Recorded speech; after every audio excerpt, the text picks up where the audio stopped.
Next up, we have Hatsune Concerto No.01 SUISEI, featuring Miku Hatsune by Yomii, featured in Project Sekai, it says over here.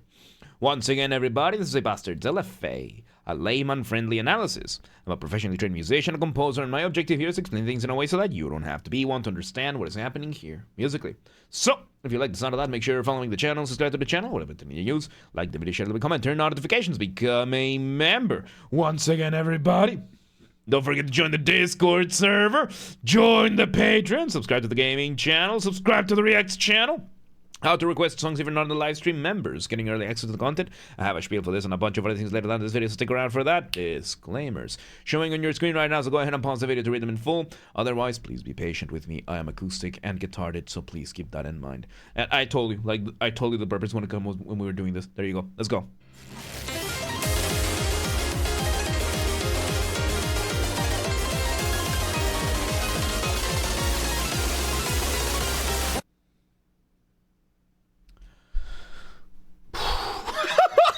Okay, so we hit the ground running. We hit the ground running. We start, of course, with a very, very fast piano going on over here. The piano is doing two parts. One of them is playing the chords, and then the other one is giving us this insanely fast melody in the piano, giving us that initial motif. Motif being the smallest version of a musical idea, the seed, the essence from which everything else comes from.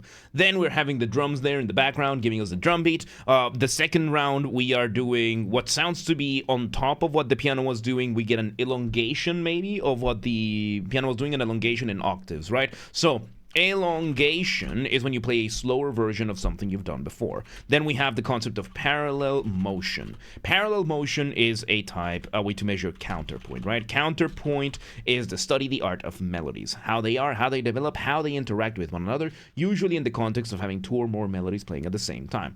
You can measure it in motion. And then one of the types of motion is parallel motion. Parallel motion means that you have multiple melodies doing the same thing, the same shape at the same time from a different starting point. In this case, we're talking about octaves. An octave is usually the same note repeated up or down throughout the instrument. This is something very popular in piano. When you want to accentuate a melody that you're doing, you instead do it in octaves. Very difficult. It's very difficult to do. For example, one of the most famous octaves-based pieces in gaming history. You have this one, right? That is in octaves. So we're doing something like that. We're doing an elongation of that motif, doing that thing. I think we probably have a bass giving us the bass line over there. The bass line again, bass line is in bass line. So, by the way, the title of this song is a Hatsune Concerto. I think we are using a play on words over here, because concerto, as this term is, I mean, it's the old word for a concert, but usually this was a specific format for music. For example, if you look at many composers, Mozart, Haydn, Beethoven, all these composers, you would see something like a piano concerto, or violin concerto, or clarinet concerto. And what this meant was that you would have an orchestra, or whatever ensemble you would have behind them, and then you would have a solo player basically showing off their skill, and the whole point of the concerto was to build a massive composition to just have the solo player really show off. However, Hatsune Miku is technically a vocalist, and vocalists sing, and that would not be a concerto, that would be songs, maybe even an opera, or something like that. So seeing that over here is probably going to be a play on words. Let's see where this goes. So it is a song. So we have this, and now we are dealing with a song. I know that we call everything songs because it's easier, but there is a categorical distinction between songs and instrumental music. Songs are sung. What else, right? But instrumental music you can also call pieces or tracks, by the way. Songs are sung. What does this mean? Songs means that you're going to have vocals, you're going to have lyrics, and these vocals and lyrics are going to have are going to be the driving force of a substantial part of the music. What's it called when you borrow notes from other chords but don't change the key? That's a borrowed. It's borrowed notes. Yeah, it can be a borrowed chord, borrowed notes. Yeah, or chromaticism. Either way, when you're borrowing, usually a borrowed note. Yeah, it's a type of chromaticism usually. So yeah, in this case, we're using song, and we have, of course, gone to what seems to be the format of it. However, we're doing this in a very, very high intensity environment, which is going to make things very tricky to compose. I trust that Yomii is going to be able to pull it off, because with the type of music we did, it seems like we will be just fine. However, since we are in a song and we are in the 21st century, we are using the verse-chorus format, which is going to be, you're going to have the verse, which we are in right now, just going to be your baseline level, your floor level of intensity. You're establishing the foundation of everything. You're holding back on your melodies a little bit. You're probably going to go through more text than you normally would. And then you're going to have the chorus, what I like to call the ceiling of your music. This is going to be the big moments, the big bombastic side, where you're going to completely unleash the music. And then you build everything else around these two. So in this case, we had a quick intro, and now we're in our first verse. And you can already hear how Miku here is singing. Very, very fast, but the melodies are kind of held back. We're repeating a lot of the notes. We're not going that much one way or another. We're going for a very straightforward path. We're establishing that foundation. Let's see where it goes. And just like that, next seconds in, we are getting some doublings. We're having doublings over here. The piano and the drums are accentuating. Miku giving us some doublings. The piano is doubling and the drums are accentuating. So a doubling is when you have multiple instruments or multiple layers doing the same thing at the same time. And then we are having the drums doing an accent, so a few accents, some accentuation. Not the entirety of the drums is not based on what Miku is doing, but some of it is highlighting specific points in what Miku is singing for this. Hold on, welcome to the Halo. It's Hatsune Concerto No.01. Let's see where it goes. Next part, some extra texture in the background. There we go. Oh. Okay, so we bring this over here. We basically repeat in essence what we just did, and now we are switching to what sounds to be our pre-chorus number 1. If your verse is your floor, if your chorus is your ceiling, your pre-chorus is going to be a connective tissue between the two. In this case, it is this over here where we're having the piano now doing some very, very insane arpeggios. An arpeggio being when you play a chord one note at a time. For example, here's C major, here's arpeggiated. And in this case, we're doing multiple octaves. So we're like, except a lot better because Yomii is actually a piano player and is actually good at it, unlike myself, that I am just using it for demonstration purposes, right? So we're having the pre-chorus, we're building up to this. You heard how how Miku here changed the rhythm. It's a little bit more melodic, but we haven't quite unleashed the potential of the melody. We are building towards that. It's our pre-chorus. Let's see where this goes. Nice. And off the ramp we go into the chorus. Off the ramp being a colloquial term that I use. Colloquial, by that I mean there is no official academic definition for this, or at least I'm choosing not to use it for the sake of simplicity. And off the ramp is basically any type of transition that makes your listener feel suspended up in the air at the mercy of inertia, waiting to see where you land. Kind of like going off a ramp. How do you do this? Remove the drums, maybe the bass as well, as we are doing over here. And oh yeah, we talked about the heat wave earlier. I gave my recommendations earlier because yes, you can. Even if you're in Europe and don't have an AC, there are options for it. So yeah, we're having the chorus now. We are in the first chorus. Off the ramp we went. But the melodies, you can tell now that the melodies are a lot more, well, melodic. First we were doing in the verse, we're doing many repeated notes. Now we are very much unleashing those melodies. So, Yomii composed this, played the whole songs. Yeah, this is Yomii. Let's see where this goes. Just do the beautiful. Oh. Build-up section. Wait, is this still part of the... Okay, I was wrong. This was still part of the pre-chorus. This was an extension of the pre-chorus. I got taken off guard because of the off-the-ramp. No, this is not... This is still a pre-chorus. It was the build-up. We did 2 build-ups in a row. Fairly unorthodox that we did 2 build-ups in a row, but we did it. Let's see where it goes. Yeah, there you go, and... There we go.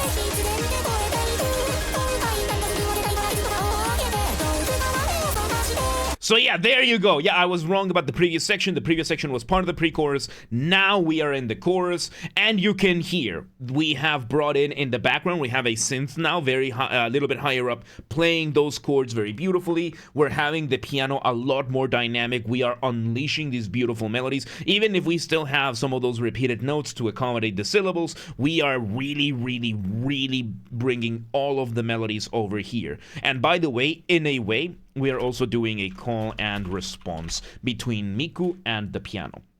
Call and response is a musical conversation. We are having right now Miku singing a little bit, and then we're having the piano doing a phrase of its own over there, as you are hearing over. Let me hear a bit more.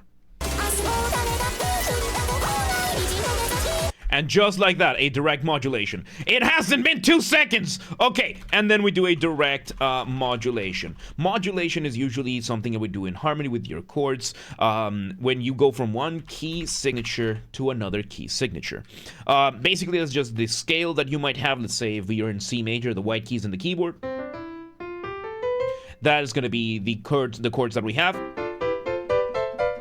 And then if we want to change to a different one, we will need modulation. The type we're talking is direct modulation, which means you're not going to try to smoothen the transition. You're just going to, we were in 1, now we're in 2. And the point of it is that it's direct, it is abrupt, and it is aggressive like that, and it is just sudden and... was there aggressive the word? Assertive? Aggressive, yes. And you know what else is aggressive? The Patreon! Patreon.com/JamesRBastard. And not the requests are not open. Patreon.com/JamesRBastard. If you want to support this channel more than you already are, consider joining the Patreon today. This is where the non-gaming LFAs are going, even if you're not pledging any funds. Non-gaming LFAs exclusive to the Patreon. What are those?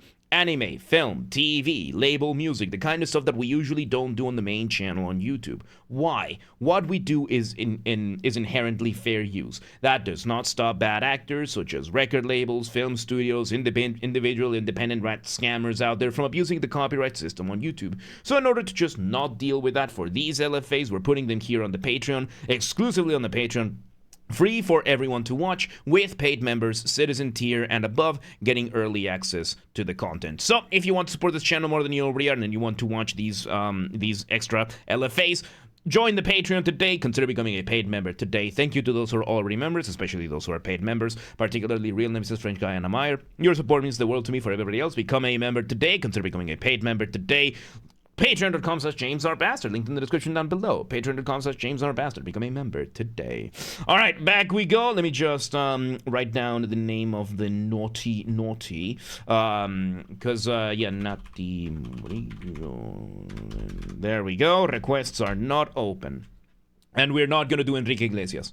We're not going to do Enrique Iglesias. That would be for the non-gaming LFAs. Alright, we go back over here. Alright, let's see where this goes.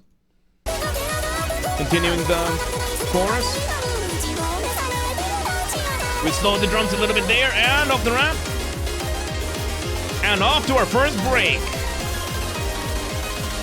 So we bring similar melodies to what we did at the very, very beginning in the intro. We bring something like that over, and most importantly, we are in our first instrumental break. A break is usually going to be a very useful section where is we are on offline queue if we land 0 on the live queue. So if you have an instrumental break, it's going to be like a palette cleanser, like a reset button, allowing you to just, yeah, set things over. So now we might be going to the next verse. Let's see where this goes. Yeah. We changed the drums a little bit off the ramp, but we're in verse number 2. Changing the beat a little bit. Saturday? I think tomorrow, yeah, unless anything changes. And we bring this. And straight to the next pre-chorus. On principle, we're doing the same thing as before. Different lyrics. Build up again, I think.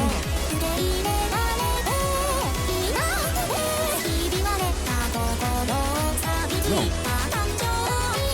Is this not the chorus? No. There's the pre-chorus. And we change, and before we do the chorus, so we have the pre-chorus, and the chorus just has multiple build-ups, and instead of doing the next chorus, we do a solo. We bring in a piano solo. When you are making music, you want to keep a careful balance between what is familiar and what is new. Too much familiarity, too much repetition, too much of the same thing, you risk boring the listener, they tune out.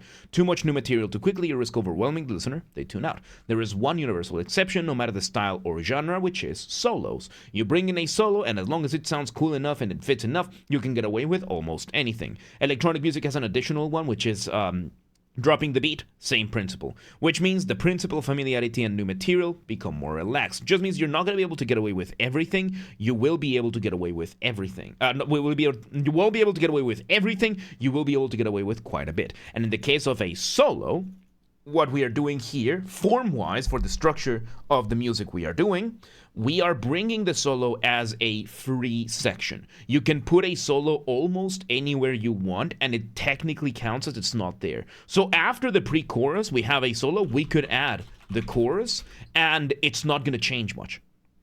We could even put a bridge next to it before the next chorus, and it wouldn't change much in terms of whether or not the music will accept this. So it's a very, very flexible section that we are putting over here, and you can put these almost anywhere, which is why bands like Dragon Force put them between almost every section, because you can get away with it. Let's see where this goes. And you can tell it's a solo because it's going almost everywhere. Switching to a synth solo. Nice. Call and response between the piano and the synth there. And we go to the bridge. I let the pre-watched accusations come in. So now we go to the bridge. If your verse is your floor, your chorus is your ceiling, the bridge is your basement. It's going to be a complete contrast from everything you've done before, and the idea is that the distance between the bridge and the chorus is greater than that between the verse or even the pre-chorus to the chorus, so when you go back to the chorus, it's going to be that much more pronounced. So we're doing that. You can see that off the ramp we went. We're a lot more calm this time around. We are in the bridge. Let's see where this goes. Very different music. The piano's a lot more calm. The timbre of the piano is different. Drums are softer. Alright. I don't think we have time for another chorus, do we? Off the ramp. Never mind! Chorus number 2. God, it's so good, dude. Direct modulation again. Drums going insane, the piano doing the same. On principle, we're doing the same thing we did last time. We are just turning things a little bit more. The drums are more intense, the piano is more intense, but on principle, we're doing the same thing. Nice. And now we're in the outro. Nice. We reached that last high note. And we ended with a high note, very overwhelming, very fast-paced. And with that, there you have, we build for that high note, then we hit one last note down below, and it just ends as suddenly as it started. And with that, there you have it, Hatsune Concerto No.01, SUISEI, featuring Hatsune, or Miku Hatsune, by Yomii, featured in Project Sekai. That was not a concerto, that was a song. I don't care for a name, that was still really fun. There you have it, that was really fun. Very overwhelming, as this kind of music tends to be, because it's for rhythm games, and rhythm games, the whole idea is that it's difficult. This is going to be the chart makers, going to give the chart makers a field trip to use. So yeah, there you have it, there you have it. So we had very straightforward, relatively straightforward, like the only exception is the solo to the bridge thing, but it worked. There you go. Once again, everybody, this has been a Basterd's LFA, a layman-friendly analysis. I'm a professionally trained musician and composer, and my objective here is meant to explain things in a way so that you don't have to be one to understand what's happened here musically. So, If you're watching this on the YouTube video archive thing, thank you for watching. Make sure you're following the channel, subscribe to the channel, whatever the news, like the video, share, leave a comment, turn on notifications, become a member. Once again, everyone, don't forget to join the Discord server. That's where everything gets announced first, whether it's the streams going live, the videos going up at the channels, updates, projects, giveaways, everything gets announced there first. We have the community there, we hang out, we chat, we steal memes from other people's servers, claim them as our own, where I host the Vintage Story community server, that kind of stuff. Also share these videos with everybody that you know. Use the hype function on YouTube. We have a group on the Discord and coordinates for that, so linked in the description. Help the channel grow. Members get early access to the content. I schedule the videos when they become Saturdays, and if you're a paid member on YouTube, regardless of your tier, you get access to the videos when I schedule them, at least for the LFAs, so become a member today. If you want to listen to this without me interrupting every 3.5 seconds, I'll be linking in the description down below. If you want to request a song and you're not on the live stream, check the comment on this video. It has the instructions on what to do. If you want to catch the streams when they happen live, we aim for Monday through Friday. We stream live on Twitch, YouTube, and Kick so that you can tune in from whichever platform you prefer. We have the full up-to-date streaming schedule showing in your local time zone in both Discord and Twitch. So, if you live in El Perejil, the Parsley, and you're like, yeah, but what time is whatever time it is in Hungary? I don't live there. Do not worry. Just go to Discord or Twitch, both linked in the description. And it's going to show the streaming schedule up to date in your local time zone, accounting for daylight savings if necessary. And subscribe to the gaming channel. Follow the gaming channel, because of course I have a gaming channel. I'm on YouTube. What's going to possibly have?